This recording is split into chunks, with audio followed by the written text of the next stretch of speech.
Uy. Yes. Magandang araw sa inyong lahat dyan, mga viewers natin. So welcome back sa aking channel guys, in CMX Vlog. So ngayon sa araw na ito guys, meron tayong gagawin. Meron tayong ikakabit na tinatawag na booster pump. Booster. Actually guys, may ano na siya, may water pump na siya, pero naka-connecta sa overhead tank. Kaya ang gagawin natin ngayon, hindi natin ililipat natin sa may balon para hindi maapektuhan yung tubig sa ground floor. So ang sitwasyon kasi dito guys, meron siyang overhead tank, tapos itong building ay may second floor. So ang reklamo, mahina yung tubig sa second floor, kaya ginawa nila ng booster at may dalawang pump. Yung isang pump yung nagkakarga sa overhead tank, tapos may dinagdag silang isa. Ito yung booster, nagsusupply sa second floor. Balak nila sa buong building, pero ewan ko, hindi parang may mali ba guys. Kaya yun, palaging nasisira yung water pump sa booster kasi dinirect nila, hindi nilagyan ng tangke. Anong muna may tangke pero nasira din, iwan ko kung bakit. Bago pa naman, kaya yun, ni-repair natin yung tangke. So na okay na siya. Ngayon ibabalik natin, so isi-set up natin. So ang susuplayan lang ay ang second floor, tapos yung sa ground floor ay yung overhead tank lang yung magsusupply. Tapos yung pump, di na natin ikukunik, ililipat natin yung pump dito sa may balon kasi yung balon maraming tubig guys at mababaw lang. So iniisip ko kasi kapag doon natin sa overhead tank, doon tayo kukuha ng source para sa booster. Pag andar ng pump, hihigupin niya yung tubig mula sa tubo. Ngayon pag nagbukas ng gripo yung ground floor, tapos sabay andar yung water pump sa booster natin, hihina talaga yung gripo sa ground floor kasi hihigupin ng booster natin yung tubig. Kaya ang ginawa ko, nililipat ko yung water pump dito sa balon para hindi na maipiktuhan yung daloy ng tubig sa ground floor pag umandar yung ating booster pump na nagsusupply sa second floor. So yun guys, sundan niyo ako. So ito yung tangke nila, ito yung booster, ginawang booster guys. So yung booster na to may singaw, laging naubusan ng hangin din. Dito yung singaw sa ilalim dyan, dito sa ilalim. Kaya ginawa natin, nilagyan natin ng epoxy. Kaya ganito nang nangyari sa epoxy kasi mahirap ipasok yung epoxy din dyan sa loob. Tapos dito sa ilalim, tinanggal ko muna to, tapos nilagyan ko ng epoxy dyan sa ilalim sa loob para sigurado. So yan, tinisting na natin, nilagyan na natin ng hangin, so hindi na sumisingaw. Kahapon pa to nilagyan ko ng hangin, tapos tinisting ko ngayong umaga, so ganoon pa rin yung PSI niya. Kaya ito, okay na siya. So bali dito natin lalagay yung natin, balon, water pump. So ito yung balon guys, yan, mababaw lang yung tubig. So kaya naisipan ko na ilipat na lang dito yung booster. Ito yung booster pump dyan sa lalim. So yan yung source dyan, dito yan kumuha. Kakonekta pa yan ngayon. Yan, ito yung suction niya dyan, dito. So yung buong suction sa overhead tank, yung dalawang pipe to makikita natin, PPR 3/4. Yung isa Ito yung galing sa balon nagkakarga mo papunta sa tangke. Tapos itong isa, itong may valve. Yan. Ito yung supply papunta sa bahay. Tapos dito dinadaan sa water pump. Ayan o. So tapos nilagyan lang nila ng pressure switch. So yan lang yung nagkokontrol ng tubig. Kaso yan, nasira yung pressure switch guys. Yan. May butas na siguro sa ilalim kasi nagli-leak na siya. So ngayon yun yung babaguhin natin. So ilang ulit na ito na nire-repair kasi laging nasira. So ngayon babaguhin natin yan. Yun yung plano natin guys para magiging stable at pantay yung tubig na pumapasok sa building. So separate na yung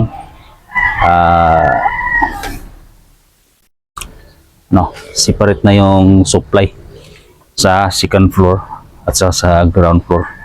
So itong mataas siya. Nasa 20 feet siguro to. Pero sa second floor mahina. Hindi daw gumagana yung shower doon. Kaya yun yung reklamo sa mga nangungupahan dito. Siya nga pala guys, ito ay isang apartment. Yung paupahan na mga kwarto. Kaya yun yung reklamo sa second floor. Walang tubig, lalo na kapag nakabukas yung gripo sa baba. So yun, simulan natin. So ang una natin gagawin ngayon is magbubutas tayo dito sa balon. Kakat natin yung linya dito. So dyan pa rin yung water pump natin guys. Tapos yung yung tubo ay idadaan natin dito sa ibabao natin. Kaya magbutas tayo dito diyan na parte, tapos kakat natin yung part na to dito. So dito dadaan yung tubo. Okay, so pakita ko sa iyo mamaya guys kapag tapos na yung butasan natin. Diyan natin idadaan yung tubo natin. Yan. So may butas na tayo dyan guys. Yan. Yung butas papasok doon sa balon. Ayan. Yan. Tumugos dyan. So dito natin idaan yung tubo. Mag-ilbo tayo dyan. Tapos ilbo na naman papunta doon. Ayan. Yan yung piston ng pump natin. Okay.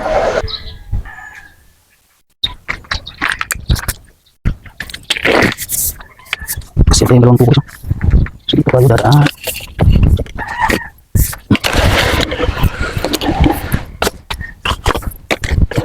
So.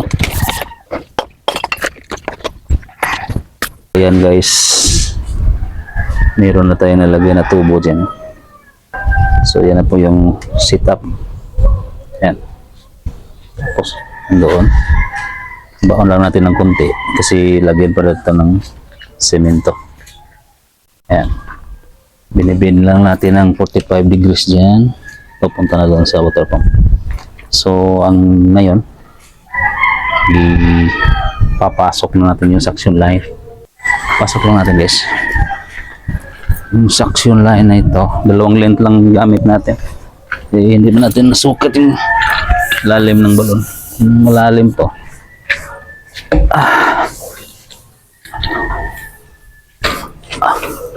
Okay. So ito. Tingnan natin kung anong lalim tong balon to. Isang lane, dalawa. Ayun. Mababaw lang pala guys, oh. So, ito.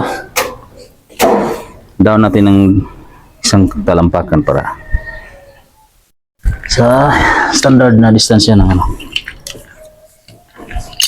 isang talampakan yung distansya guys. Huwag nyo isagad para hindi makahigop ng mga debris sa loob tulad ng buhangin. Okay. Hiram tayo ng tali dito.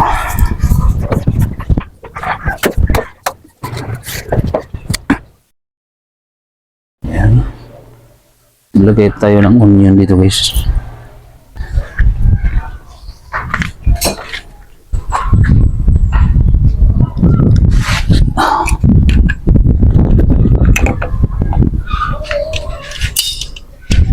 Ito lang muna natin dito.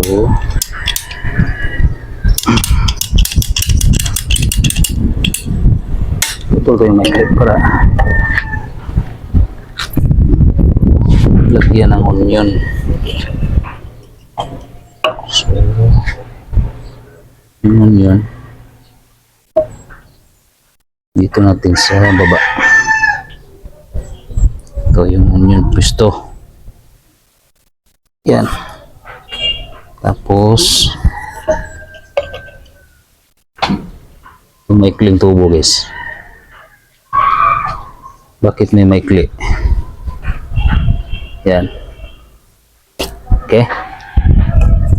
So dyan natin ipisto yung tea. Mag-tea tayo dito. Ayan. Oh, okay, ganito. Tapos maglagay pa tayo ng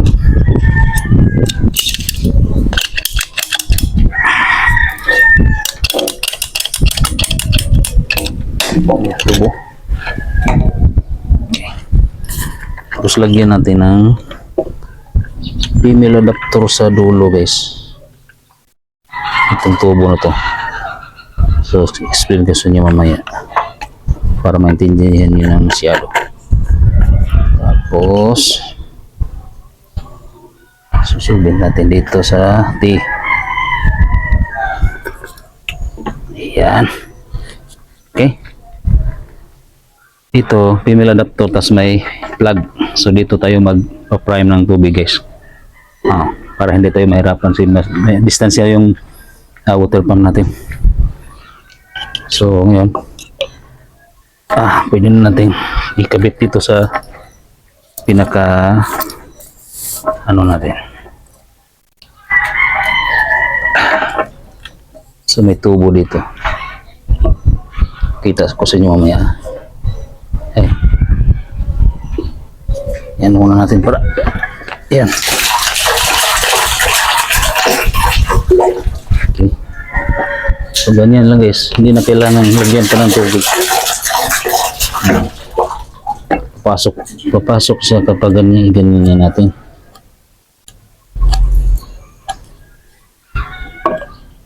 Okay, solving natin para ikabit natin dito.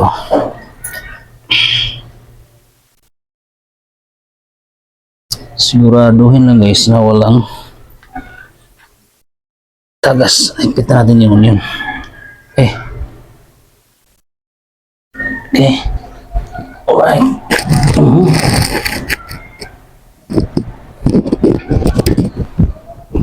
Okay. So, ito na siya guys. Tapos na. Kita ko sa inyo. Para mas maintindihan yung lalo. Yan o. Yan. So nakati. So yan yung purpose ng tea dyan guys. Tapos may extension tayo nilagay dito. Tapos may female adapter. Tapos dito sa dulo mayroong plug. Yan. So kunin natin to. Lagyan natin ng tiplot. So dito tayo magpa-prime ng tubig. Kapag kailangan mag-prime doon sa, kasi malayo yung water pump. So yung tubig hindi siya makapasok dito agad kasi mas mataas itong level dito kaysa doon. Kaya dito natin ilagay ang prime inlet natin para yung tubig pag dito natin ilagay dadaloy siya papunta doon sa pump. So unang mapupuno yung pump guys. So dito mas maganda yan i-prime dito kasi malaki yung butas. Okay, lagyan pa natin ng tiplo. So dyan yan yung purpose dyan kung bakit may tea na nilagay natin dyan. Tsaka onion. So kailangan yung onion para pag may diferensya yung foot valve dyan natin kakalasin. Okay. So doon naman sa may water pump mayroon din tayong isang onion doon. So mamaya. Okay. Guys. Ito na yung tubo. Nililipat na natin yung linya. So ang nangyari kasi dito guys, itong pump na to, doon kumukuha sa overhead tank. So diretso siya sa papunta sa bahay. So direkta din. Direkta lang siya. Walang tangke. Direkta lang siya. So yung pressure switch lang yung nagko-control. Kaso hindi nila na set up ng maayos. Kaya yun, laging nasisira. Kaya ngayon, babaguhin natin. So yung linya galing sa overhead tank, diretso na siya sa ground floor. Ito na to. So dati dito, connection yan dito sa water pump. Ito yung buga ng water pump. Diretso dito, itong elbow na to. Kaya pinutol natin dito at pinahiga, tas nag-elbow tayo para diretso na siya doon sa yun, supply sa galing sa overhead tank. Ngayon i-connect natin dito sa itong T na to guys. Itong itim PE, ito yung galing sa water district. So kabit sila sa water district Nawasa. So i-connect na natin dito. Ayan. So yung T guys, lipat na natin itong supply. Close lang muna natin saglit. Yeah. Fixan pa yung fix na pa ng tubig yung heater natin, PPR natin.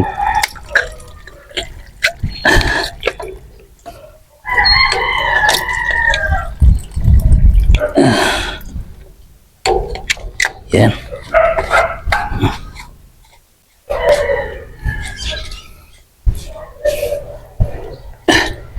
So ngayon ang isusupply natin guys dito na sa overhead.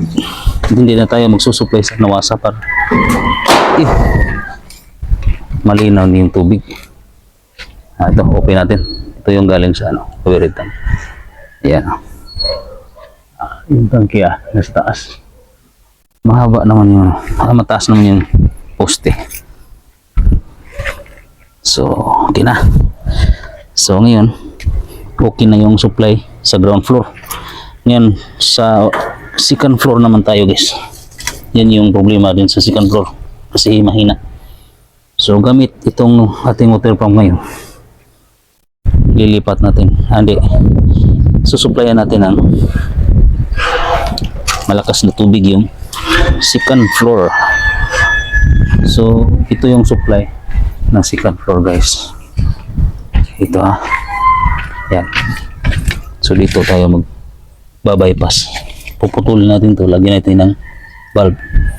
Kaso pag sira tong isa, meron silang pagpipili kahit dito sa dalawang pampang masira, merong magagamit. So lagyan lang natin ng bypass. Di natin puputulin talaga na ibablock natin o i-close. Lagyan natin ng valve dito, tapos magti tayo dito papunta sa ating booster dito para may supply doon sa taas. Okay, so yan, nakaabang na yan guys dyan. So tatapusin lang muna natin dito yung setup para tapos na tayo. So ang mangyayari dito guys, putulin natin to. Lagyan pa natin ng onion to. Lilipat natin. Ibabaliktad natin to guys. Ganyan ba? Meron pa palang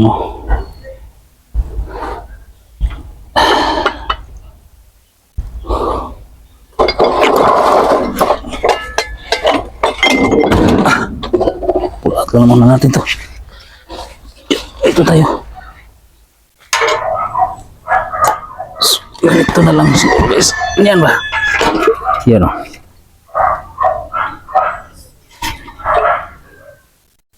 Kung ganito, nasa gitna siya.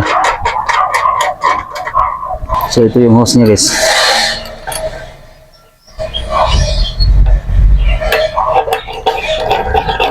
Ganyan o.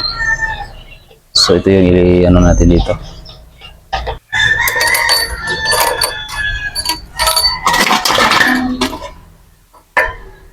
Ito natin ipasok. Yan.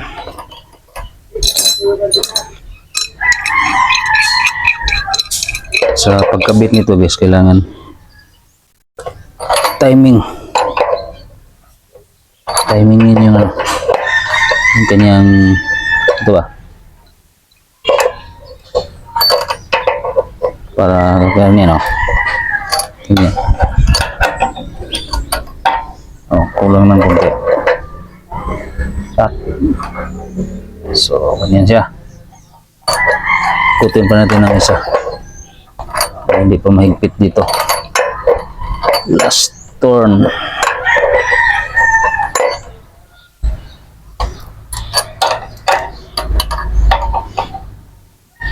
So ito guys, pwede na to.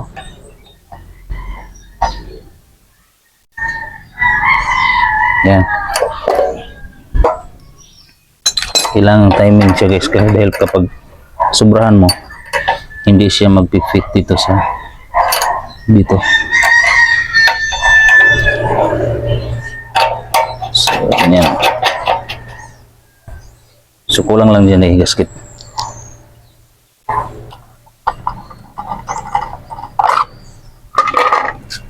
Ito natin ipasok.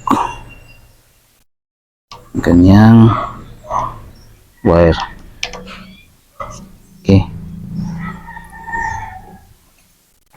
So may ground.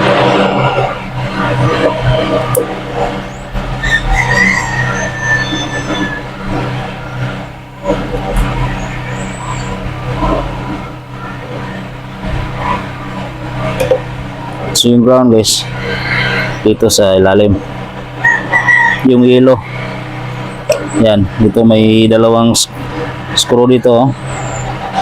Ito. Dalawa. Yung isa, yung papunta sa kabit lang niya. Kung mayroong pero kung wala, pwede namang hindi yan kakabit. Pero mas maganda guys kapag mayroong ground. So yung isang terminal, isang wire dito sa kabilang terminal guys. Yung isa. So tandaan nyo sa mga hindi pa kabisado magkabit ng pressure switch, mag-wiring. Bali itong terminal nito guys, may continuity ito dito. Kapag nakadikit itong ito, mag-open to guys ito. Mag-open to kanino. Ayan open siya. So cut yung kuryente.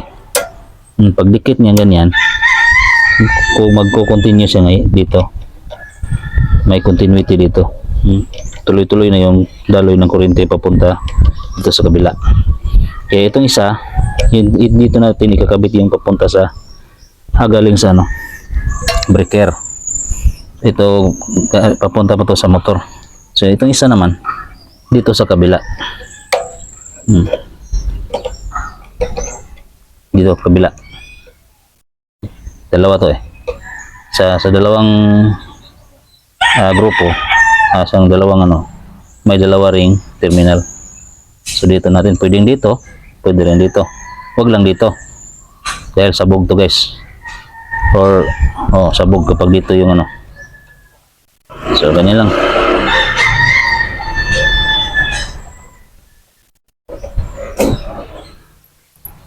Okay.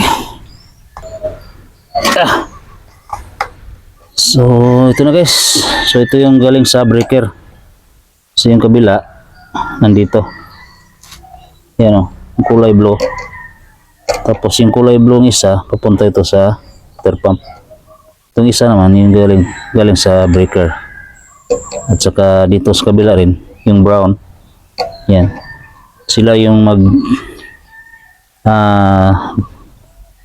continue kapag nakadikit yung ganyang pagdikit dito, so diretso yung daloy ng kuryente papunta sa ating motor. So ganoon din sa kabila. Yan, may continuity siya, so diretso yun sa neutral at saka line. Kahit saan dito pwede magbaliktad. So dito natin ikakabit yung galing sa breaker. Okay.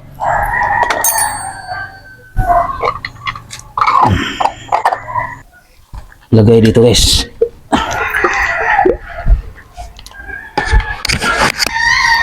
Pwede na nating kabit itong saksyon natin.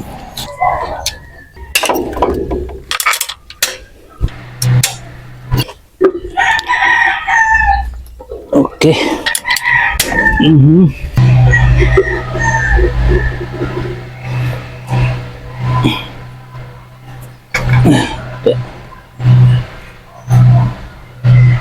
Yun. So, ngayon guys, tapos na. So, kailangan mga ion-ion talaga dito. Para pag kinalas tong water pump dito na natin kakalasin. So, yan guys, pa-prime na tayo.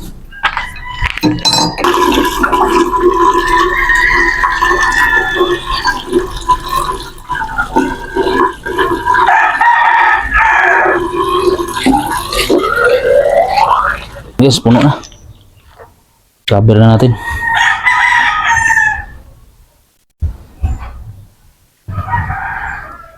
Kailangan mahigpit to dito guys kasi pag may singaw dito hindi rin hihigop yung water pump. Yan. Kasama itong valve rin.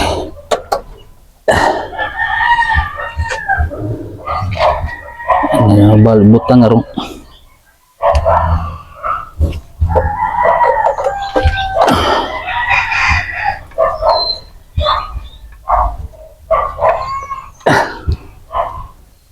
Okay. On. On na. Arita kay murag. Guys.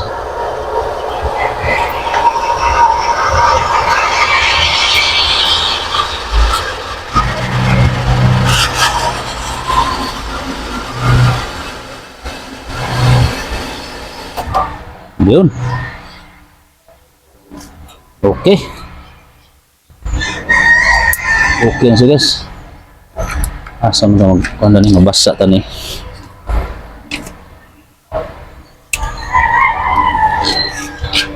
Uy. Ay, so nga sa.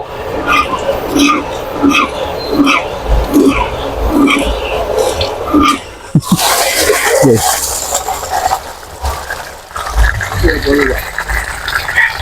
Humudagkuan. Ha? Ibuk to ang onion. So pa kayo magahi. Bago ko man dito. Agpon siya. Gusto mo din ako. Ha? Gusto. Kasi gano'n eh. Gagawin ko. Medyo luagon po lagi. Nagaduda ko ganina siya hangkon magpilit kay.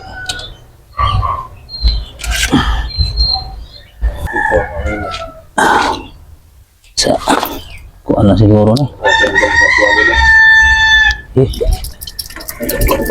Tubig mo di ay. Kapuin.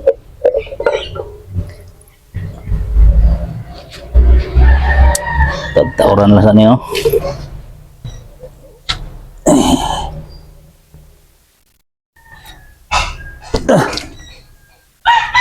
Ikit din maayo kay hindi ka madaog.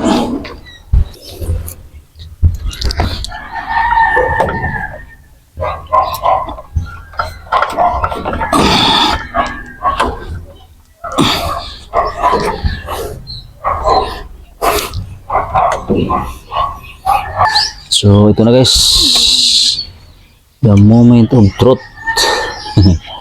So mag-testing tayo guys. On natin. So sana hindi na puputok yung ano doon.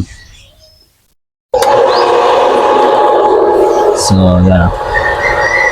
Lumalaw na yung pressure switch. Filter na.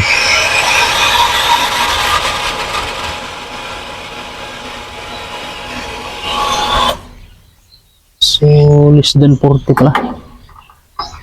So open na natin ito. Yan. So papunta na yan sa ano guys. Yan o. So, yun na po yung setup natin. Yan. So, yung source natin doon sa balon. Yan. So, may distansya niya mga ilan bang metro? Mga 5 siguro.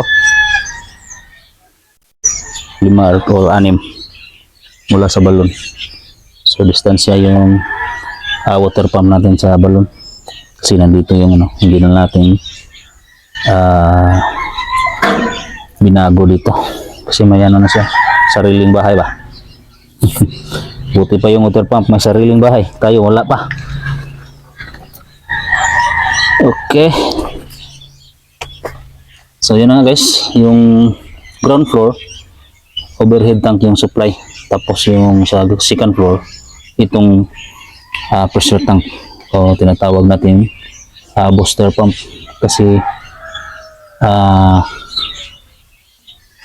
mahina yung tubig sa taas kasi hindi kaya ng gravity yung pressure papunta doon sa second floor kasi may marami kasing CR dito sa baba. Kaya kung sabay silang magbukas ng gripo, siyempre diferensya. Nandito yung buwan sa baba, malakas na pressure, so wala ng pressure na aakyat doon sa taas. Kaya yun, nagdesisyon yung may-ari nito na gawin ng ganito para lalakas yung pressure sa taas. So ganito lang guys ang gagawin ninyo kapag meron kayong bahay or building or mga apartment tulad nito na may second floor pero yung tubig ninyo is gravity tapos mababa lang. Siyempre guys, kahit mataas pa siguro yung gravity tank, maapektuhan talaga yung second floor kapag nag-on yung sabay na nagbukas ng gripo yung lahat ng gripo pati sa baba at sa taas. Siyempre hindi na aakyat yung tubig sa taas kasi nasa baba na yung tubig, lalo na kung maraming gripo sa baba. So yun, ito lang ang setup guys. Dahil tapos na tayo, dito na rin magtatapos yung video natin. So maraming salamat sa inyong lahat guys, sa inyong panonood, sa laging nandyan, sa sulit. Thank you. So nandito yung balon, saka ito yung water pump na papunta doon sa overhead tank. Okay, thank you. God bless, bye bye.